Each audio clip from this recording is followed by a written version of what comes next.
Hey everyone, welcome back on my YouTube channel Learn with Fun Biology. So again I'm back with a new video and my handwritten notes. So आज इस video के अंदर हम जो topic start करने जा रहे हैं वो है फंक्शनल एनाटॉमी एंड फिजियोलॉजी.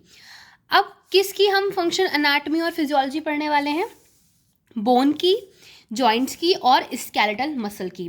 तो एक तरीके से आपके सारे कॉन्सेप्ट्स क्लियर हो जाएंगे related to bone, joint and skeletal muscle.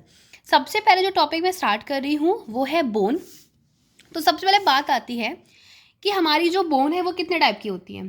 So there are two types of bone based on classification. का बेस क्या है? ऑन देयर एम्ब्रियोनिक डेवलपमेंट, कि वो किस तरीके से डेवलप हुई हैं.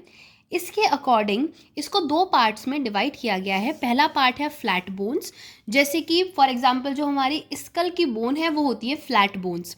बनती कैसे हैं? Developed by intra membranes ossification. तो ये डेवलप होती हैं इंट्रा मेम्ब्रेन ऑसिफिकेशन के थ्रू. दूसरी होती है हमारी लॉन्ग बोन्स. लॉन्ग बोन्स जैसे कि फीमर है या रेडियस है. फीमर पैर की बोन होती है और रेडियस हाथ की, which is developed by endochondral ossification. तो यहाँ पर आपने पढ़ा था कौन सा ऑसिफिकेशन था? Intra membranes. और यहाँ पर कैसा ऑसिफिकेशन है? एंडोकॉन्ड्रल. Chondral word is related with the cartilage. So it is developed by endochondral ossification from a cartilage template. ठीक है, समझ में आ गया? During development, cartilage is invaded by vascular tissue. तो क्या होता है कि जब डेवलपमेंट हो रहा होता है तो जो कार्टिलेज है वो किससे इन्वेड हो जाता है? By the vascular tissue. Vascular is related with the blood. Containing osteoprogenitor cells. अब ये जो वेसिकुलर टिश्यू है इनके अंदर कैसे सेल्स होते हैं? बोन्स को बनाने वाले. ऑस्टियो मतलब बोन, प्रोजेनेटर मतलब कि जो उनको बनाएंगे. So containing osteoprogenitor cells replaced by bone from centre of ossification. तो क्या होता है कि ये जो कार्टिलेज हैं जब ये इन्वेडेड होते हैं बाय द वेस्कुलर टिश्यू, और उन वेस्कुलर टिश्यू के पास होती हैं कौन सी cell? Osteoprogenitor cell.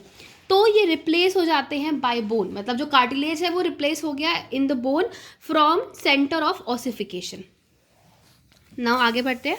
A thin remnant of cartilage, जो बचा हुआ थोड़ा बहुत कार्टिलेज बचा, क्योंकि उस कार्टिलेज में से क्या बन गई? बोन बन गई.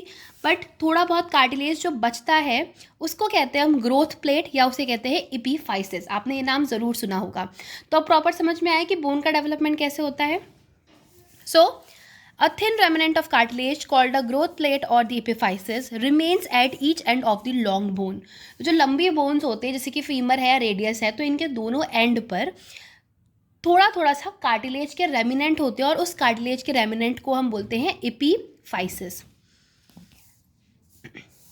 And chondrocyte proliferation. तो यहाँ पर क्या होता है? कॉन्ड्रोसाइट प्रोलिफरेशन होता है which is responsible for skeleton growth during childhood.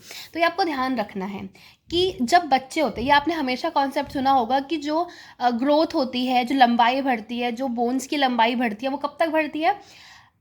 Puberty तक बढ़ती है. ऐसा कहा जाता है कि 17-18 साल तक आपकी लंबाई बढ़ेगी, उसके बाद वो रुक जाती है. तो वाई इट इज़ हैपन? क्योंकि जो कॉन्ड्रोसाइट प्रोलिफरेशन है वो किसके लिए रिस्पॉन्सिबल है? चाइल्डहुड में ग्रोथ के लिए स्केलेटन मसल की. But at the end of puberty, जब प्यूबर्टी की शुरुआत होती है तो सबको पता है सेक्स हार्मोन्स रिलीज होना स्टार्ट हो जाते हैं. And the end of puberty मतलब कि प्यूबर्टी स्टार्ट होती है अराउंड 12-13 ईयर्स में और ख़त्म हो जाती है अराउंड 18-19 में. ठीक है. So at the end of puberty increase level of sex hormone halt cell division in growth plate. तो क्या होता है कि प्यूबर्टी जैसे जैसे ख़त्म होने के टाइम पे आ जाती है, प्यूबर्टी ख़त्म हो रही है, इधर सेक्स हार्मोन बढ़ते जा रहे हैं. सेक्स हार्मोन के बढ़ने की वजह से जो ग्रोथ प्लेट है, मतलब कि जो एपिफाइसिस है, हमने यहाँ पढ़ा था ग्रोथ प्लेट और एपिफाइसिस. सो एपिफाइसिस में जो सेल डिविजन है वो होना रुक जाता है, वो हॉल्ट हो जाती है, जिसकी वजह से आगे और लंबाई नहीं बढ़ती है और ना ही बोन्स की लंबाई बढ़ती है.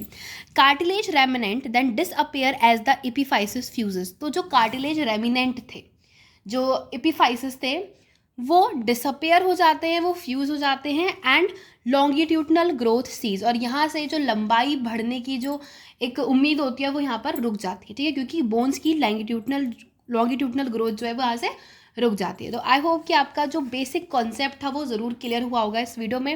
वीडियो अच्छा लगा तो do not forget to like, share and subscribe this YouTube channel. Thank you so much for watching this video.